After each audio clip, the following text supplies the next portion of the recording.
Bonjour tout le monde, j'espère que vous allez bien. Je vous propose qu'on poursuive notre quête pour devenir de meilleurs orateurs et de meilleurs créateurs de contenu. Et donc, en complément des travaux qu'on fait sur la première chaîne, je vous propose qu'on se plonge de temps en temps dans des articles scientifiques pour savoir où en est l'état de la recherche sur la persuasion et voir s'il n'y a pas des choses qu'on peut en tirer pour faire de meilleurs discours et pour faire de meilleurs contenus. Je vous ai choisi un article là pour essayer de revenir sur certaines de mes convictions. Vous savez que j'ai fait quelques vidéos pour attaquer ceux qui ne jurent que par la communication non verbale. Je pense que le plus important c'est de se focaliser sur le fond, c'est avec ça qu'on peut créer quelque chose, c'est avec ça qu'on peut avancer, c'est avec ça qu'on peut changer les opinions et changer les comportements. Mais quand je dis le fond, c'est également aussi le style, c'est également la manière dont on structure, le plan qu'on utilise, etc. Je pense que c'est ça le plus important. Et donc pour aller un petit peu contre les choses que je prêche habituellement, eh bien on va regarder des gens qui se sont intéressés à une expérience pour vérifier l'efficacité d'aspects non verbaux du message. Et donc on va voir cette étude ensemble. Avant ça, je vous rappelle que si vous voulez aller plus loin dans votre formation rhétorique, vous avez deux ressources en complément de ce qu'on fait sur YouTube. Vous avez d'une part mon canal Telegram, et sur mon canal Telegram, je l'ai organisé de sorte que ce soit une foire aux questions perpétuelle. Ça veut dire que vous pouvez me poser vos questions par écrit et j'y réponds en messages vocaux. C'est une communauté de gens qui sont bienveillants. Vous êtes également de temps en temps invité à partager vos travaux, à vous encourager mutuellement. Et donc c'est un environnement où vous allez puiser de la motivation et également tout un tas de conseils pratiques. Donc si vous avez des questions sur la rhétorique et la création de contenu, c'est un très bon endroit pour vous. L'autre chose, c'est que j'envoie tous les mois une leçon de rhétorique dans votre boîte mail. Ça va faire 3-4 ans que je fais ça, les retours sont très bons, donc ça me fait plaisir. C'est des textes auxquels j'accorde beaucoup de soins et je sais qu'ils vous aident beaucoup. Donc si vous ne les recevez pas encore, vous avez également le lien sous cette vidéo. Ceci étant dit, on va donc attaquer. Alors, nous avons donc un article qui s'appelle Making Message Recipients Feel Right, Non-Verbal Cues Can Increase Persuasion. Donc voilà, j'imagine que vous êtes autant bilingue que moi en anglais, donc ça veut dire faire que les récepteurs du message se sentent bien. Comment les accuse, j'ai du mal à traduire ça, comment disons, je sais pas, les indices ou comment les aspects non-verbaux peuvent augmenter la persuasion. Les auteurs sont assez balèzes, hein, vous pouvez regarder en fait, si vous tapez les noms et à côté du nom vous tapez Google Scholar, vous allez voir que c'est des gens qui publient depuis très longtemps. Ce sont des gens qui sont beaucoup cités, qui ont fait des recherches qui ont été validées, qui ont bien fonctionné. Leur grande idée, c'est ce qu'ils appellent regulatory fit. Et qu'est-ce que ça veut dire ça? En fait, ils ont travaillé sur le fait que quand on s'assure que les gens auxquels on s'adresse se sentent bien, ça augmente la persuasion du message. Et donc comment est-ce qu'on fait que les gens se sentent bien? Souvent c'est des choses qui relèvent de l'alignement. Voilà, et on va discuter de tout ça, vous allez voir que c'est assez intéressant. Alors il y a plusieurs briques qu'on doit mettre en place pour qu'on puisse comprendre ce qu'ils ont fait dans cet article, et on va y aller petit à petit. Alors comme dans tout bon article scientifique, ça commence à un état de l'art, ils disent qu'il y a des gens qui se sont déjà intéressés à la force persuasive d'une dimension non verbale, et effectivement vous avez des études qui sont régulièrement confirmées, qui vous disent que quand vous parlez plus vite, vous avez l'air plus intelligent, vous avez l'air plus crédible et vous manifestez plus de compétences.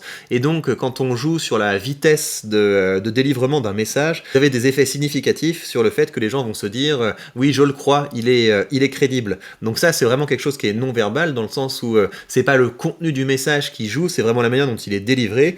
Et parler plus vite augmente la persuasion. Mais ce qu'ils nous disent ici, c'est que les recherches sur la persuasion ont été un petit peu trop orientées sur le producteur de message et pas assez sur le récepteur du message.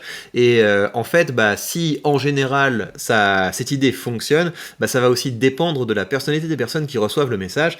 Il y a certaines personnes qui vont trouver que parler vite ça marche et d'autres personnes qui trouvent que parler vite ça marche pas. Et donc eux, ces auteurs, ils se sont intéressés à ça. Et donc le critère qu'ils ont utilisé dans le cadre de leur expérience, ils ont séparé les participants entre deux catégories. Une catégorie qu'ils appellent Prevention Oriented et une catégorie qu'ils appellent Promotion Oriented. Alors quand vous entendez des trucs comme ça, les participants ont été classés en deux groupes selon Promotion Oriented et prevention oriented. C'est pas n'importe quoi, hein, c'est pas n'importe quoi. C'est pas, vous savez, ces tests qu'on a en entreprise du type moi je suis dans l'équipe bleue, moi je suis dans l'équipe rouge, etc. Non, là ça passe vraiment par des études qui sont validées. Et donc pour faire un questionnaire de ce genre-là, donc vous voyez, ça c'est le genre de questionnaire qu'on utilise pour savoir si les gens sont prévention ou promotion oriented. Pour établir et pour faire valider un questionnaire comme ça, vous devez en passer par tout un tas de tests. Vous devez passer par des tests pour dire, bah voilà, tu dis que tu as découvert un nouveau trait de personnalité, prevention oriented et promotion oriented. Est-ce que tu peux prouver que ça fait pas doublon avec des traits de personnalité qui existent? Par exemple, je sais pas moi, avoir de l'ouverture d'esprit. Est-ce que c'est pas quelque chose qui fait doublon avec ça? Est-ce que c'est pas quelque chose qui fait doublon avec le fait, je sais pas, d'être introverti? Donc vous devez être capable de démontrer que vous n'êtes pas en train de réinventer la roue ou de mettre un nouveau concept sur quelque chose qui existe. Et donc qu'est-ce que ça veut dire être prévention ou être promotion orienté? Voilà, on va le dire sans l'accent, on va gagner plus de temps. Ce que ça veut dire, c'est que quand vous êtes orienté promotion, vous êtes avant tout concerné sur les accomplissements. C'est-à-dire que vous percevez vos objectifs comme le souhait de progresser. Vous êtes motivé par le fait que vous allez pouvoir obtenir un gain. Quand vous êtes orienté prévention, vous voyez vos buts comme des obligations, comme des nécessités, et vous êtes motivé par le fait que vous voulez éviter une punition. Voilà, c'est ça que ça veut dire. Ça veut dire qu'il y a des gens qui sont motivés par le fait qu'ils vont gagner quelque chose, et il y a des gens qui sont motivés par le fait qu'ils ont peur de perdre quelque chose. Et donc apparemment, on peut vraiment classer les gens selon ces deux catégories. Et comment est-ce qu'on fait pour classer les gens selon ces deux catégories? Bah, vous avez un questionnaire avec des questions du type, je sais pas moi, en comparaison de la plupart des gens, est-ce que vous êtes habituellement capable d'obtenir ce que vous voulez dans la vie? Est-ce qu'en grandissant, vous avez régulièrement dépassé la ligne en faisant des choses que vos parents ne toléraient pas? Est-ce que vous avez du succès dans les choses que vous tentez, etc. Donc vous avez une série de questions qui permettent de classer les gens sur une échelle de est-ce qu'on est plutôt orienté prévention ou est-ce qu'on est plutôt orienté promotion? Et donc l'hypothèse que font ces auteurs, c'est que il faut s'adresser de façon différente avec les gens qui sont plutôt orientés prévention et les gens qui sont plutôt orientés promotion. Et donc il y a déjà des choses verbales qui ont testé là-dessus. Ça c'est ce qu'ils nous disent ici, je crois. Ils nous disent que quand vous vous adressez à des gens qui sont orientés promotion, vous allez persuader en orientant votre message sur les gains potentiels, alors que quand vous vous adressez à des gens qui sont orientés prévention, vous avez plutôt intérêt à décrire le fait que s'ils agissent, la situation ne sera pas pire. Donc ça va être des choses du type, bah, si vous voulez vendre une voiture à des gens qui sont orientés promotion, bah, vous allez dire, bah, avec cette voiture, vous allez avoir un super statut social, les gens vont vous regarder vous allez peut-être avoir une promotion au boulot parce que les gens vont se dire, oulala, ce mec a du succès, etc. Je serais un super mauvais vendeur de voitures, mais au moins je caricature, vous voyez un peu ce que je veux dire. Et si vous vous adressez à des gens qui sont plutôt orientés prévention, bah vous allez dire des choses du type, voilà, vous allez faire des économies de carburant, elle va moins tomber en panne, donc vous allez avoir moins de soucis, etc. Ce sont donc des manières différentes de produire le message en fonction du type de personne auquel vous vous adressez. Et donc ce que les auteurs veulent voir, c'est si on a également ce genre d'effet, cet effet qui produit donc ce qu'ils appellent regulatory fit, à savoir on s'adresse aux gens dans un style qui correspond à leur personnalité pour qu'ils se sentent bien.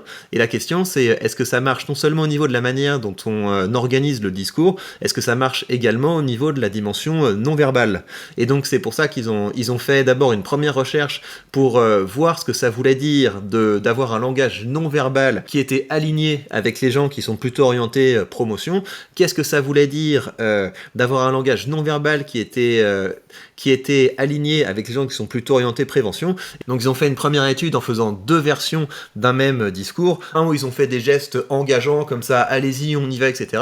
Un autre où ils ont fait des choses plutôt du calme, enfin quelque chose qui est plus dans la prévention.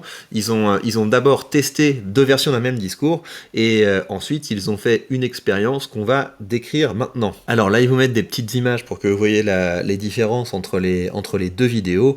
Donc vous avez un style où là c'est censé être plus engageant, donc c'est des gestes qui vont plus vers vous, donc ça c'est le style qui est promotion, et ça c'est le style qui est prévention, avec des mouvements qui sont plus légers, etc. Bref, Bon, je vais rien dire. Je vais rien dire. On essaie d'être objectif. On croit au langage non verbal. Il n'y a pas de problème. Alors là où ils ont bien fait le travail, et ça, je trouve que c'est important, c'est qu'ils ont fait un pré-test. Et donc, qu'est-ce que c'était que leur pré-test? Ils ont fait évaluer les deux versions de la vidéo pour savoir si l'une était plus convaincante que l'autre. Juste là, en fait, est-ce que l'orateur est plus crédible dans un cas que dans l'autre, etc. Ils n'ont pas vu de différence significative. Donc ça veut dire que il n'y a pas une différence qui est liée au fait que un style est pour la majorité des gens plus efficace qu'un autre. Donc c'était pour exclure un biais à ce niveau-là. Au niveau de la méthode toujours, donc la manière dont ils ont fait leur expérience, c'est qu'ils l'ont faite auprès d'étudiants en psychologie, et donc pour participer à cette expérience, les étudiants avaient un crédit dans un cours et ils avaient un petit billet de 5 $. Ça marche comme ça en fait à l'université, c'est que dans leur cursus en fait, on doit avoir un certain crédit pour avoir une licence, pour avoir un master, etc. Et donc il y a certains crédits qu'on obtient en participant à des expériences. Ça permet aux gens qui ont besoin de faire des expériences d'avoir toujours un public. Le problème évidemment, c'est que les étudiants en psychologie, c'est une population assez particulière, vous voyez. C'est une population qui est plutôt homogène socialement, intellectuellement, en termes de valeurs, en termes de positionnement politique, etc. Et donc c'est pour ça qu'on a souvent dit que la psychologie universitaire, en fait, c'était la psychologie des étudiants en psychologie, parce que la plupart des participants aux expériences, c'est ça. Ce qu'ils ont fait, c'est qu'ils ont donc fait passer le test pour savoir où se situaient les étudiants entre prévention ou promotion, et ensuite ils les ont assignés de façon random, soit pour visionner un type de vidéo, soit pour visionner l'autre type de vidéo, et ensuite ils ont fait des calculs pour voir à quel point ils la trouvaient crédible. Et donc ce qu'ils ont fait, ça confirme leur hypothèse.